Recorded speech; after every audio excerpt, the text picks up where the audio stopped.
But I'd like to welcome up the panel. So let's bring up Damien. Damien's from, he's partnership manager Americas for Dotdigital. And a fun fact about Damien is he's a qualified sailboat captain in every country in the world except America. And he has sailed on 4 different oceans, including the Great Southern Ocean. So I'd like to bring up Jenny. Jenny Sagan, she's the office manager for Koehler Rubber and Supply. And a fun fact about her is she loves to water ski. And then I'd like to welcome up Andrew Taylor. He's the co-founder of Conveyance Solutions. And he is a New Zealander who now resides here in Southern California. Who has the American? Another fun fact too is Damien's from Australia. So there's a big rivalry, in the real world, but in here, in the ecosystem, we're all friends and we're trying to help each other out, right? It's so, Friday afternoon. Yeah. That's why they put me in the middle. Yeah, so you're gonna have to break up the fights. We like to say that we've got 2 Americans here to translate for us. So yeah, I'd like to start with some B2B online sales. Right now they're projecting to reach about $1.8 trillion in 2023. What does that mean for distributors and their e-commerce? How important is it to ensure those digital sales are capitalized on? So Jenny, I'd like to start with you. As you represent a distribution company specifically, I'd like to start with your insight to this question. From what you shared with me earlier, currently you don't have a digital storefront. So, why have you held back, and what is drawing you towards creating an online presence now? So currently we do not have an online presence. And part of that reason is because I have old school managers and owners, and they have been very resistant to getting the online sales, thinking the unknown. It's too difficult. We don't have the right products. We don't, all of those unknowns, it's scary. We don't even know how to begin. But it is especially after today and listening and the 1.8 trillion, that we want a share of that. Why wouldn't we want a share of those sales? So it is important for us to step into that digital world of e-commerce and put ourselves out there. And I am office manager of 3 companies under one roof. So we have Koehler Rubber, and then we have 2 other companies. So we're going to start baby steps, get the process going on the 2 smaller companies. Then we get our feet wet, see how it goes, prove, like I told my boss today, I said, prove to ourselves that this is what we need to be doing. Then we can go forward with the bigger company, because it is important to capture those. Otherwise, we're going to be left behind and not have any sales growing. Yeah. Damien, do you have any thoughts on this? Yeah, I suppose from our perspective, like Dotdigital is a communications engine. So in any technology discussion, and I've been on those journeys with a bunch of companies with my background, we're a communications engine. So effectively, we send emails. And in our world, you've got to play nicely in the sandpit. So for anyone considering that, technology path or adoption path, you've got to make sure that everyone plays nicely with others, right? So you don't want to just be locked into one platform. We made a strategic decision about 10 years ago to partner with Magento, now Adobe Commerce. So yes, we play nicely with them and about 200 other integrations as well. That's great. How about you, Andrew? Yeah, my team and I, we support distributors large and small across the country with their ERP systems. And JR made a point this morning that the distribution industry tends to be either quite small distributors or quite large distributors. And I feel for somebody like Jenny, because I deal with the likes of Jenny in the world, you're probably wearing about 6 or 7 different hats. You're responsible for IT, probably, or somebody like you is responsible for IT. And then you come to something like this, and APIs, EDIs, XMLs, PHP, SQL, like it just starts rolling into these set of acronyms, and where does one start? And I think, particularly for smaller distributors, finding a foothold into this rapidly changing world is actually quite challenging, given that you're working so hard just to run in the same place. Correct. If that makes sense. Yeah, absolutely. You hit right on the head on that. Wearing the different hats, the I am in charge of the system admin, the IT stuff as far as my limitations go. So yeah, it is overwhelming to think of how can I devote my time to now this project when I'm not sure how to do so. And so that's when, the help of others really does come in handy. And I think it's important for the folks of us in the room who are vendors to be able to speak the language that makes sense for you, which is about business problems rather than our technology. At the end of the day, you don't care which acronym is used. You just want to know that it's going to work. And so how do we, as vendors, support you in a way to solve business problems, not wow you with all our technology? Correct. Yeah, absolutely. It is more of the how do you help me, not I don't care what we call it. Just get me to the solutions that will help. Yeah, and you're truly leveraging the ecosystem. It's really the community where we're all trying to help out each other. So Correct. yeah, that's really good that you're here. So yeah. So let's talk a little bit about the systems that distributors use and how important they are to the functionality and growth of the company. Most commonly, distributors rely on their ERP systems for many reasons, such as for various logistics and inventory management. So with various systems like this in play, integration is a growing need for many businesses in order to ensure a simple and reliable process for the flow of data and information. So why is this so important to distributors that have an integrated experience in place? So Andrew, we'll start with you. With your background consulting with distributors and the various systems they work with, can you help us give some insight into this? What are some of the principles of success with integration? Yeah, I think the first is integration, e-commerce, whatever you want to frame it as. In my experience, it exposes your fudge factor. Meaning, if Mary in your CSR department has to call Bob down in the warehouse to figure out whether Bob has 3 of those or 5 of those on the shelf, that's that kind of relational fudge factor that often happens in businesses. And pricing is another really good example. In the distributors I work with, Joe prices it one way, Mary prices it another, Sally prices it a different way. And that works when they can pick up the phone. But e-commerce brings a discipline to your business that's actually really can be quite shocking for businesses. And to pick up on something that Kathy said earlier, data becomes essential.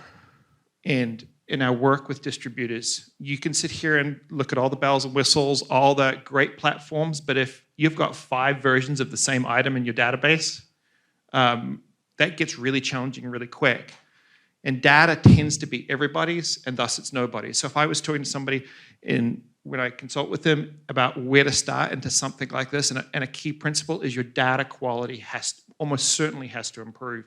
And harsh but true, most small distributors and some large distributors, the data quality is actually really poor. And to Kathy's point, it'll never be perfect, but in many cases, you've got fundamental compromises in the way you run your business today that actually is going to make integration and e-commerce quite challenging. That's great. For Damien, what about from your perspective? Why is it so important that distributors have an integrated experience in place? I'll pick up on what Andrew said there, and with the data point that whether it's and we're talking more about people as opposed to items, but that data integrity there as well is super important because you don't want to be sending emails to people that don't exist or to email addresses that bounce back. So absolutely important. But I think there's a great opportunity here to leverage off what's happened over the last couple of years as far as the take-up of technology in the D2C space, and then we can coattail off a few of these best practices in B2B, specifically distribution. So, I mean, that's what I would say. That just start looking. We're all consumers, whether in B2B or not. We still probably buy on Amazon or buy online something or other, and we don't change like that. So we want to know what the best experience is, so we can leverage off that as distributors. And how do you want people to see you? What's your personality look like online as well? And then de-silo that from those personalities, those sales reps that are out in the field, but actually have that as a digital experience as well. And we'll keep it with you, Damien. So in regards to the ecosystem and its importance, as partners, how do you envision utilizing the ecosystem for growth? And how does that help contribute to a distributor's growth and success? Well, I think it's the collective minds, right? Like, so, my goal as a partnership manager, I suppose I'm sort of a matchmaker between other vendors, partners like DCKAP, and like what's the best commerce platform if we're considering, uh, big commerce versus Adobe, what's that best commerce platform? Like I said, we play nicely in the sandpit with all of them, but it's almost a matchmaking thing, like who has the right personality even, it comes down to that as a company. So yeah, digital matchmakers. Yeah, digital matchmakers. Yeah. How about for you, Andrew? Any takeaways from that? Yeah, to pick up off Damien's point there's a lot of activity in this space. You go online and search for pricing maximization tools or e-commerce solutions, and for somebody like Jenny, gosh, where do I start? And what I've seen is companies can burn through a lot of money. And Jay, I talked about one of those where you spent 2 years and had no success at the end of it. And I've seen a lot of companies spend a lot of time and money trying to be successful in this area. And my big point of advice would be the partners that you choose to go with, make sure they're proven. If this is their first time, you're going to be a guinea pig. And that can be a really costly guinea pig exercise. So when you're selecting partners, and it's not just about, oh yeah, we've built APIs. Have you integrated my system with that system? And can you prove it more than once? Otherwise, it can be a really costly, expensive journey. So it's one of the reasons why we refer DCKAP, because you've proven experience. That's great. Have we said DCKAP enough yet? do we get free beers at the end? Yeah, I think. Yeah. Don't let the Australians start drinking. You'll be in trouble. And then for Jenny, we talked outside. Just talking about this is such a great event for you and a lot of great takeaways. You did go to one of our events. You said many years ago. Didn't really pursue much on the e-commerce side. What's different now? What are you going to take back home? What's some of the biggest takeaways from this event, and what's the next action items for you guys? Well, honestly, the big takeaways is this is something that we should definitely move forward to. It was a big push to move forward to. And to touch on what Damien and Andrew said, it is about the relationships. Okay, look, we all know that there's going to be bumps in the roads. There's going to be mistakes made. It's not about those mistakes being made when we're implementing. It's how those mistakes are fixed. And as long as they're fixed quickly and efficiently, that's important. It's not the importance of we went through this whole process without making a mistake. It was fixed. We are up and running. They listened to us.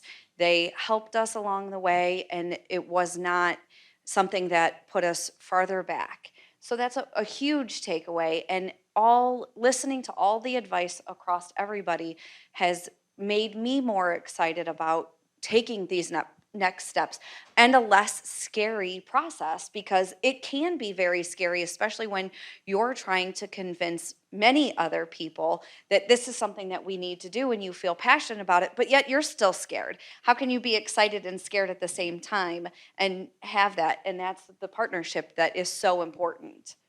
Yeah. And best of luck to you with everything. Hopefully you Thank connect you. with a lot of the partners here in the ecosystem. So Yes. we're all learning from each other. So yeah. And we're getting close to cocktail hour. So maybe a final question for all you guys, starting with Andrew. What is one of the most thought-provoking things that you've learned this year? I'm glad I knew this one in advance that you were going to ask that. Otherwise, I'd be lost. So I read a book this year called 4,000 Weeks. It's by a British author. Basically, your life on average is about 4,000 weeks. And in there he mentions Parkinson's law, which is work tends to take the time allocated to it. And in these projects, if you tell me it's a year, guess how long it will take? It's a year. If you tell me that your meeting is an hour, I promise you that your meeting will take an hour. If you told me the same meeting was 15 minutes, it takes 15 minutes. And as you go through these things, the management of time is a really interesting challenge that law has helped me think about. If I tell the client it's going to take 6 months, I can promise them it will take 6 months. If I tell them 3, that's something that's been really helpful to me as I've managed projects this year. Yeah, that's great. And then Jenny? I think the thing that I've learned the most this year that has stuck out is really that we all need to be patient with each other and understanding, and we're all people. We're all struggling with things that nobody else knows. We don't wear everything on our sleeves like that, nor should we. We should just be patient and understanding with each other, because I think that's important right now as we all try to get back of what is that normal but not normal, our new normal, and everybody's still trying to figure out what that new normal is. And these guys have been very patient too, right, with each other, so they're doing a very good job. Yeah, and Damien? I think the only thing for me is that the only constant is change. Many personal challenges for all of us over the last couple of years. So, and the way that we do business now, like I'm just getting back into real life meetings and literally saw Catherine before, and when I've been talking to her for a year online and never met in real life, I was like, give me a hug, But for me, also realizing that there is so much value in those real life relationships. That's an absolute takeaway. Well, thank you guys so much for being a part of the panel. It's such a great contribution to the ecosystem. So you guys give them a big hand. Yeah, that's it. Thank you.